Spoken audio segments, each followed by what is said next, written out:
welcome back. You're watching the Money Show on ET Now. Well, it's time for our Meet Your Fund Manager segment. For all of you who've been looking in your portfolios and are not exactly happy with what mid and small cap funds have been doing, well, guess what? The last couple of sessions we've been seeing a lot of activity over there. But what's even more interesting is that the fact that mid and small caps are not doing well is not necessarily a rule. This is one fund that has really broken that norm as such, because the PGIM India Midcap Opportunities Fund has delivered 70% returns in the last 1 year. That's even beating the Nifty 50, some of the companies as well in the Nifty 50. So we decided to bring on board the fund manager, Aniruddha Naha, Senior Fund Manager of Equity with PGIM India Mutual Fund.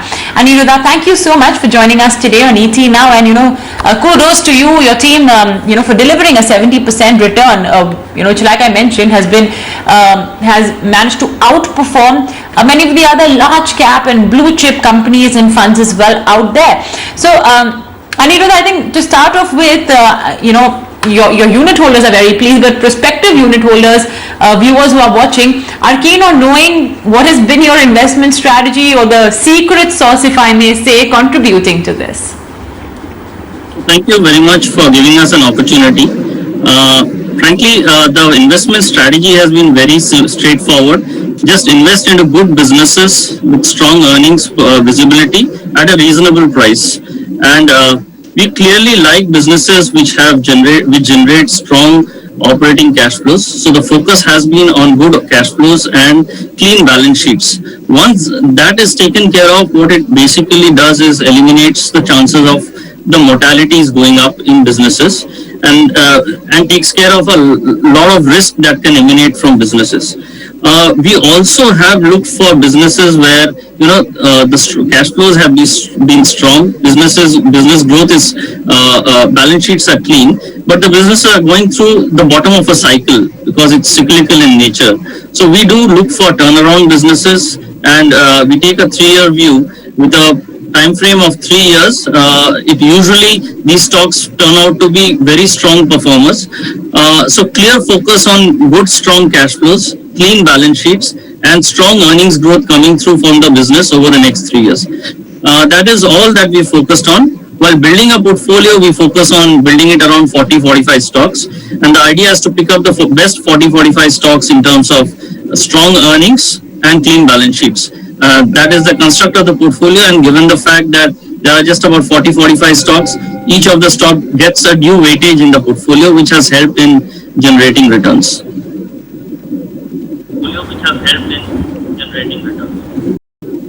Okay, excellent. When investors go to pick a fund, their most easy to understand data point is the kind of returns that a particular fund or an asset class has given in the past.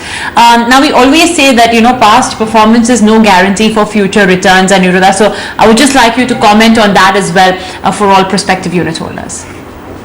That's very true, actually. It's very difficult to predict future returns based on what has happened in the past. But having said that, just as an equity fund manager is blinded with assumptions with regards to the future earnings of a company, so would be the case for a retail investor when he's investing into a fund. The best he can do is try and see the consistency of returns that the portfolio has generated. People focus a lot on just the absolute return, but the risk-adjusted return over a period of, let's say, 3 years or 5 years would be a better way to look at it. Also, drawdowns during market falls is very important to monitor. And if a fund has been able to fall lesser than generally what the market or peer set has fallen, it basically is a reflection of the quality of the portfolio. And if they have been able to do it over a couple of times or probably a few times in the history, the expectation can be built that in the next fall also they would be able to protect money. I think so risk-adjusted return, the kind of alpha they have generated, and the consistency of return over the last 3-5 years probably are the only ways an investor can go ahead investing into a fund with an expectation of returns in the future.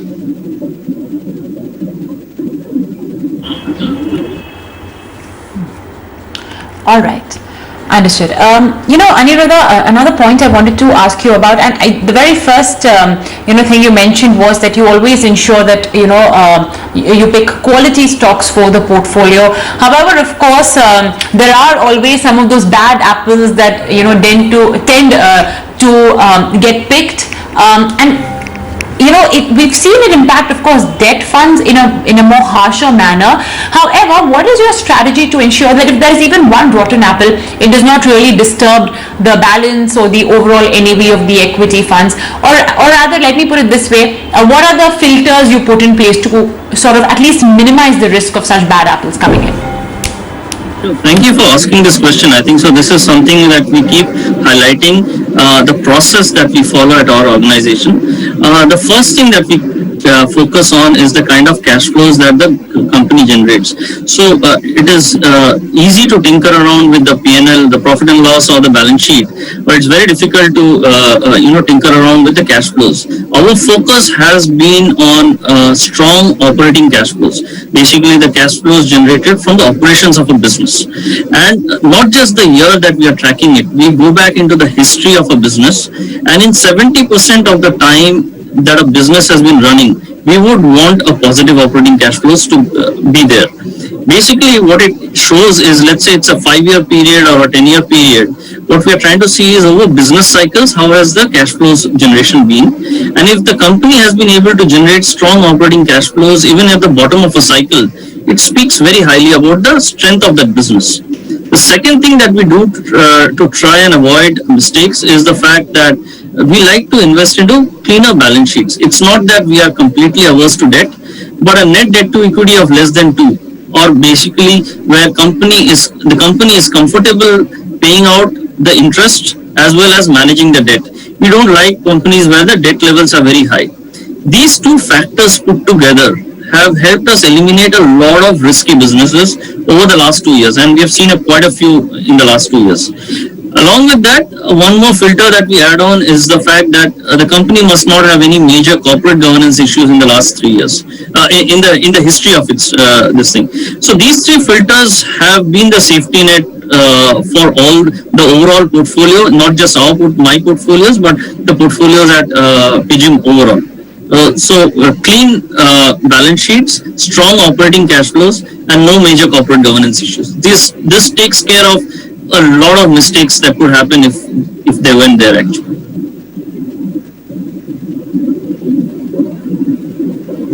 Aniruddha, what's your overall view on mid-caps and small caps? Because the last few weeks and months, we've been seeing a good return of activity there. So there are a few things that have happened and over time which probably people would have missed out. One is corporate India generally has deleveraged in a big way over the last 5-7 years without putting up too much of capital expenditure. Whatever profits and cash flows have come, corporate India generally across market capitalization, they have deleveraged, which has strengthened the balance sheets of a lot of corporates across market capitalizations, including the mid caps and small caps. So mid caps and small caps, frankly, today, with demand coming back the way we are seeing across industries and across the value chain, I think the growth prospects for these companies to participate, especially the mid and small cap companies to participate in growth, they are far better placed than probably what they used to be, just because of the fact that their balance sheets are clean and they can leverage their balance sheets or take debt as and when required to grow and participate in growth. So we think when sectorally all the companies are doing well and it is happening across sectors, the growth will definitely percolate down to the mid caps and then to the smaller caps. And the next 3 to 5 years should be pretty good for these companies, unless and until they don't lever up too much or they don't take up too much of debt on their balance sheets. We remain positive on this sector and we think a lot of returns can be made in this segment. Nice slide. Great. Okay, we would have loved to chat more, but we are a little short on time. Aniruddha, thank you so much for joining us today on ET Now, and once again, kudos for delivering the best performing mid-cap fund in the last 1 year.